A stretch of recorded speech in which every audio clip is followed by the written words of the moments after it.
Today I will show you a crime, drama, thriller film from 2009 titled Law Abiding Citizen. Spoilers ahead. Watch out and take care. Clyde is a tinkerer. His daughter has followed in his footsteps and made a bracelet for him and is now making one for mommy. Clyde's wife asks him to open the door. When he does, he is knocked down and two burglars enter the house. They tie Clyde's hands and rob the house. One of the burglars, Darby, says, "You can't fight fate," and stabs Clyde. Darby's accomplice, Rupert, tries to get out, but is only told to shut up. Clyde is forced to witness the rape and murder of his wife, and when his young daughter shows up, she is not exempt from this fate either. Career-minded prosecutor Nick talks to his colleague about the Clyde case. The matter got out of hand last night because a judge ruled that DNA from the crime scene was inadmissible. He decided to take a plea deal rather than go to trial with the case. He's not taking any chances, saying some justice is better than no justice at all. Nick meets with Clyde, who hands him notes that he thinks might help with the case. Nick puts the notes aside and says that Darby has agreed to testify against Rupert, who will go to death row with his testimony. Darby will be sentenced up to 5 years in prison.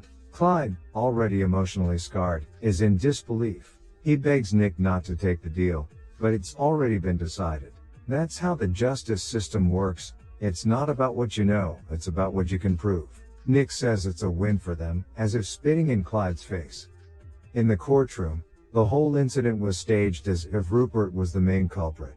Darby quietly makes fun of Nick's wife, as if she is next, and signs the plea deal. Outside, Nick makes a statement to the press about the ruling and Darby sarcastically thanks him for being in his corner. It's nice when the system works. Nick watches from a distance, still shocked at how unfair everything is. After a hard day at work, Nick comes home to his wife, Kelly, and to calm his nerves, he talks to his daughter in his wife's belly. 10 years later, Nick's daughter has grown up, but he is as busy as ever. Once again he has to skip his daughter's recital at school, and Kelly is unhappy that he is neglecting his daughter's life so much because of his work.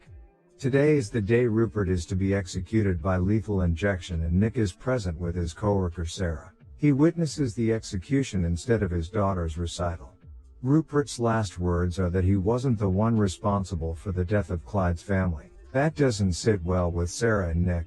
Rupert is injected with 3 drugs, administered in a specific order. Instead of dying painlessly, he begins to shake and scream in pain and dies an agonizing death. Bravo, what a great show.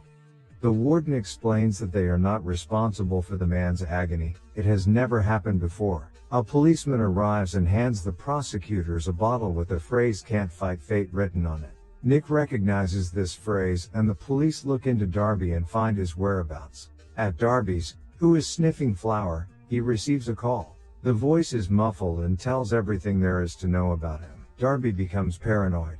The voice tells him to look out the window. He sees police approaching him from all sides. Darby rushes outside and fires a few shots at police cars. He gets another call from the muffled voice telling him that if he wants to stay out of prison he has to lose the gun and head toward the abandoned factory. Darby does as he is told. Fortunately, on the way there, he finds an officer asleep in his car. He gets in, grabs his gun, and forces him to drive. They stop at a deserted location. Darby drags him out and tells him to get on his knees, but before that, Darby takes a call and learns that his rescuer was none other than Clyde himself. Darby tries to shoot him, but it is a trap gun. Instead, he is injected with a paralyzing serum, but he remains conscious. In other words, Darby cannot move, but he feels everything. Clyde then restrains him at his warehouse and tells Darby that he will feel pain that he has never felt before. He has made all the necessary preparations to delay his death for as long as possible. Before he begins the torture, Clyde tells him that he knows what it's like to be helpless, just as he was 10 years ago. You can't fight fate. He starts the recording and begins to dismember Darby. Nick and Sarah discuss the tampering with lethal injection. Nick feels that Darby had nothing to do with it because he doesn't have the brains to pull it off. A while later, the police find Darby in 25 pieces. They notify Nick of the gruesome sight. Sarah realizes that the only person who has a motive is Clyde. He has sold all his assets in recent years, buying properties in bizarre places. He also owns the warehouse where Darby was found. The police brigade is on its way to Clyde's house, who is calmly undressing when he hears the sirens. They surround his house and Clyde receives them warmly, but naked. He is arrested and on the way to the car he gives Nick a threatening stare. In Clyde's place they find books on law and a torn-out piece of newspaper on which Nick and Darby shake hands. They have Clyde handcuffed in a jail's interrogation room. Unfortunately, they have no evidence against him and can only hope for a confession. Nick's daughter receives a recording of what is supposed to be her recital and begs her mom to watch it, but she turns her down, saying they will watch it with her father. Nick's daughter quietly puts in the DVD. It is not her recital, but Clyde cutting up Darby. Nick confronts Clyde. He turns off the live feed and puts on a little act, as if Clyde has done the right thing. Clyde confesses in a roundabout way that he wanted to kill Darby and Rupert and has been going over and over in his head on how to kill them. Nick takes this as his confession and starts to head out, but Clyde stops him, carefully explaining Nick's daily routine and telling him to sit down, even though Nick says they are done here. Clyde says that anything he told him is inadmissible because he never directly said he killed anyone and knows they have no proof. Even though Darby was found dead in Clyde's warehouse, Clyde owns numerous properties across the country and can say it was a setup. Nick says they know he did it, but it's not about what you know, it's about what you can prove. Clyde says he will give his full confession if Nick can do something for him. Clyde wants a bed and Nick's ego gets the better of him. No. Nick's supervisor, Jonas, scolds him for not taking the deal. A confession for a mattress when there is no evidence is pretty good. Nick firmly believes that Clyde is playing with them. Jonas once again advises him to make the deal. Clyde gets the mattress he wanted. Someone already is eyeing it out at prison. In the courtroom, Nick pleads to deny Clyde bail. In his defense, he claims to be a law-abiding citizen and Nick does not have a shred of evidence to keep him detained without bail. The judge is inclined to agree with Clyde. Nick says that Clyde agreed to give his full confession, but he did not. At that moment, Clyde starts to applaud, saying that she would just let a murderer go after giving her some sweet lines. Is this true? Everyone is shocked, as he berates the judge a few more times for being misguided before being escorted out. Bail denied. Later, in the interrogation room, Clyde describes the tape he sent him as good triumphs over evil, and as promised, he admits that it was him on the tape. He goes on to say that he has one more confession to make, but he needs something in return. Nick is tired of hearing his BS. Clyde mentions that he wants a 20-ounce steak, medium rare, and an iPod in prison for lunch. Before Nick leaves, Clyde offers him the life of Bill Reynolds as his confession. Bill was Darby's lawyer. Nick returns and Sarah says that Bill has been missing for 3 days. Clyde speaks into the camera, addressing Nick and saying that if he wants Bill alive, he must meet his demands tomorrow at exactly 1 p.m. The next day they get the steak delivered to prison, but 5 minutes before 1 p.m. the warden decides to double-check the prosecutors. When they arrive at Clyde's with the meal, they are 8 minutes late. He still keeps his cool and tells them the whereabouts of Bill. He also tells them that the 1 p.m. appointment was not for him, but for Bill, so they better hurry. Nick rushes to a helicopter and they fly to the scene while Clyde listens to his iPod and enjoys the steak with his cellmate, who had just threatened him. They quickly become good friends, but it is all an act by Clyde, who is after the T-bone from the steak. He turns up the music and gives the controller to the cellmate to distract him while he stabs him in the neck. The guards come to Clyde's cell and the warden is furious. Nick has found Bill buried with an oxygen mask. He's dead. It took them 15 minutes to get there from the prison, so if Clyde had gotten his lunch in time, Bill would still be alive. Nick receives a message from Sarah telling him that Clyde murdered his cellmate and the warden is moving him to solitary. Nick visits Clyde in his solitary confinement, asking what is the point of killing all these people. Clyde wants to hold all people accountable for their actions. Nick gives Clyde his daughter's bracelet and asks if his family would be proud of him taking vengeance in their name, but his wife and daughter can't feel anything. They are dead. Nick and Jonas meet a government official who has more information about Clyde. He says that Clyde is a born tactician who kills people without being in the same room with them. If Clyde is in prison, that means he wanted to be there. The cellmate he killed was not random. This is a pawn that was removed from the board and he suggests they look for the next piece. The official tells Nick that the only way to stop Clyde is to go into his cell and put a bullet in his head, because otherwise he cannot stop him, since he's targeting everyone who was involved in his family's case. As he leaves he says, If Clyde wants you dead, you're dead. With this information, Nick and Jonas come to the judge and ask to violate Clyde's civil rights and restrict visitation to ensure everyone's safety. She agrees and signs a document. Her cell phone rings, and when she answers it, it blows up. They are shocked. Nick visits Clyde in an interrogation room at the prison. He asks him about his accomplice and what the point of this revenge is. Clyde gets angry because Nick still does not understand what it is all about. If he wanted revenge, he would have slaughtered his family in the last 10 years. Clyde gives Nick one last chance. Release him by 6 a.m. or everyone will die.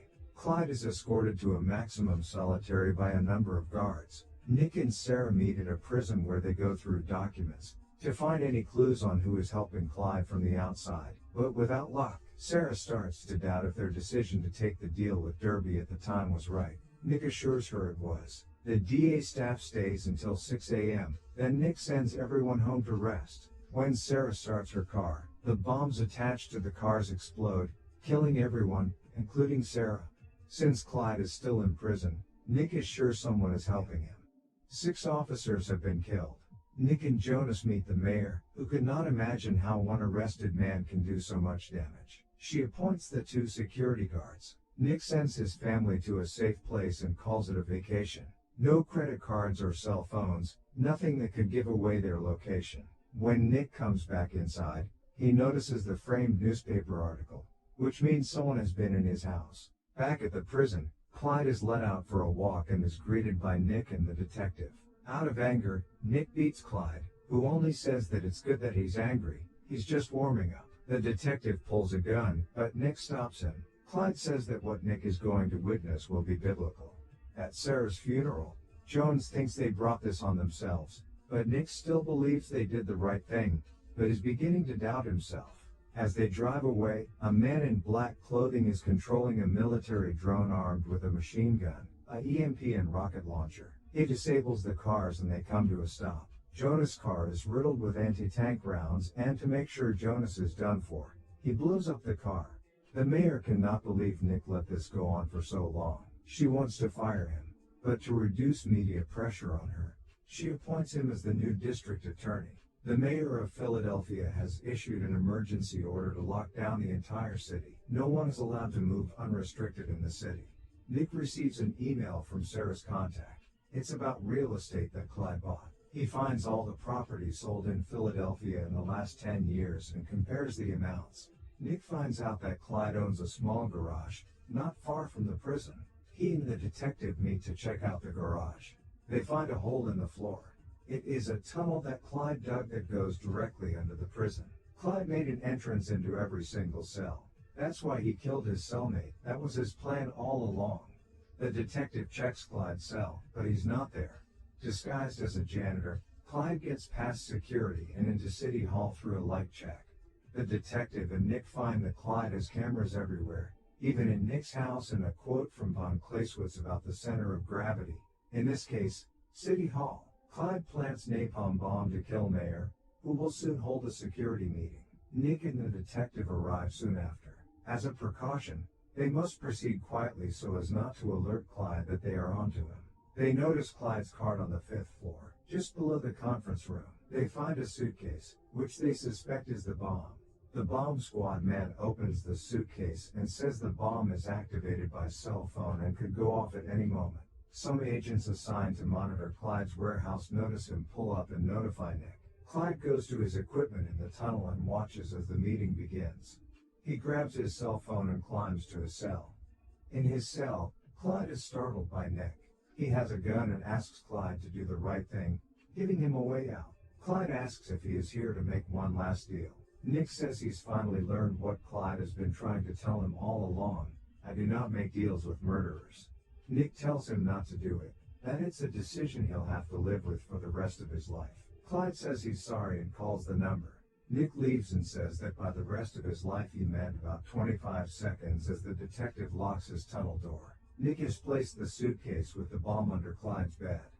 He looks at his daughter's bracelet one last time before his cell bursts into flames and blows up. The end. Thank you for watching. Subscribe if you'd like to see more videos like this. Thank you very much for watching. I would really appreciate it if you can hit the like button and subscribe. It will help me grow my channel. I hope you have enjoyed this recap and be sure to subscribe so you'll get notified of new videos that I have just uploaded.